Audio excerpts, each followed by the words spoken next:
안녕하세요. 오늘은 데살로니가전서 4장의 말씀을 가지고 재림의 소망과 거룩한 현실, 일상의 삶에 대한 은혜를 함께 나누도록 하죠.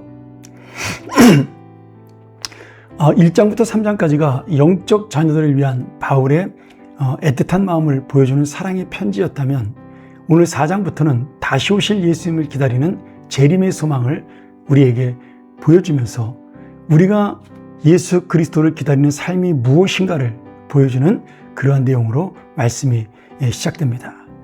당시 데살로니가 교회 안에는 핍박 속에도 굳건한 믿음을 가지고 있었지만, 또한 예수님이 곧 오신다는 생각에 이 세상의 현실의 삶을 가볍게 여기는 그런 잘못된 풍습에 사로잡힌 사람들도 있었습니다.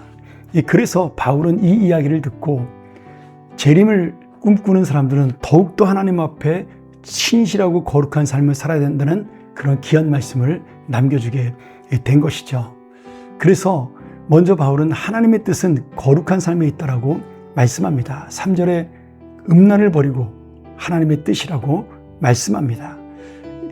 당시 로마 제국의 많은 도시들이 우상 숭배를 하면서 성적인 타락이 일상이었습니다. 그러나 바울은 이런 세상 이방의 풍조에 휩쓸리지 말고 자신을 거룩하고 성결하게 지키라고 말씀하죠. 예수님을 기다리는 신부된 교회처럼 그 거룩함으로 이 세상을 살면서도 하나님의 그 놀라운 가치관을 지키며 살아나는 그런 정결한 삶이야말로 예수 그리스도의 재림을 기다리는 신부의 삶이라 믿습니다. 또 하나, 이 사도 바울은 11절에 조용히 자기 일을 하고 너희 손으로 일하기를 힘쓰라. 이 현실의 삶에서 성실하고 진실한 삶을 살으라고 강조합니다. 일부 성도들은 주님이 당장 오실지 모르니까 뭐하러 일을 하냐, 그러면서 생업을 무시하고 무질서하게 살았습니다. 그러나 바울은 오늘 일상의 자리를 지키는 것, 내가 손으로 땀 흘려 일하는 그것이야말로 하나님의 뜻이며 하늘의 뜻을 이루는 것이라고 말씀하고 있는 것입니다. 이것이야말로 가장 건전한 종말론적 신앙이죠. 내 두 발은 이 삶의 현실에 매달려 있지만 또한 하늘을 바라보고 사는 것, 직장과 가정에서 나에게 주어진 책임을 다하고 성실하게 살아가는 그 평범한 우리의 땀과 우리의 수고가 진정한 하나님의 뜻을 보여주고 그 하나님의 놀라운 사명을 이루는 가장 올바른 삶이라는 말씀이죠. 마지막으로 바울은 죽음을 슬퍼하는 성도들에게 소망의 메시지를 전합니다. 그 당시에 이 교인들은 주님이 오시기 전에 핍박이나 질병으로 죽은 가족들에 인한 슬픔과 의문이 있었습니다. 주께서 호령과 천사장의 소리와 하나님의 나팔 소리로 친히 하늘로부터 강림하시리니 그리스도 안에서 죽은 자들이 먼저 일어난다라고 바울은 이 말씀을 통하여 잠자는 자들에 대한 소망을 말씀하고 있는 것이죠.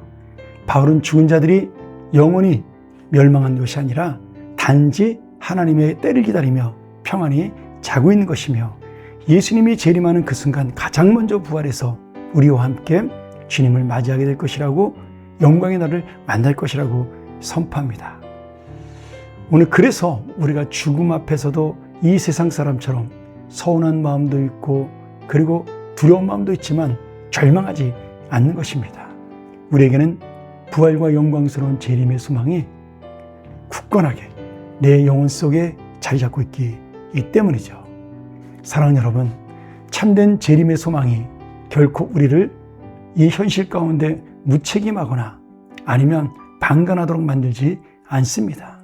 오히려 이 땅을 하나님 나라로 더욱더 완성시키기 위하여 노력하며 성실하게 살아가는 것이죠. 오늘 그런 의미로 우리가 다시 한번 재림을 준비하는 소망 있는 자가 되기를 소원하고요. 오늘 하루의 삶이 힘들고 어려워도 우리는 무너지지 않으며 이 하루를 최선을 다해 주님의 뜻을 이루며 살아가 주님의 착하고 충성된 중이라 칭찬받는 믿음의 자녀가 되기를 간절히 축원합니다. 함께 기도하겠습니다. 하나님 아버지, 오늘 다시 한번 우리가 이 재림을 소망하며 평범한 이 삶의 자리에서 거룩함으로 나를 지키고 성실함으로 정직한 땀을 흘리며 서로를 더욱 뜨겁게 사랑하는 믿음의 사람으로 살게 하여 주시옵소서. 예수 그리스도가 다시 오시는 그날까지 착하고 충성된 종으로 하루하루를 살아가는, 그리하여 끝까지 충성하는 믿음의 종 되게 하여 주옵소서. 예수님의 이름으로 기도합니다. 아멘.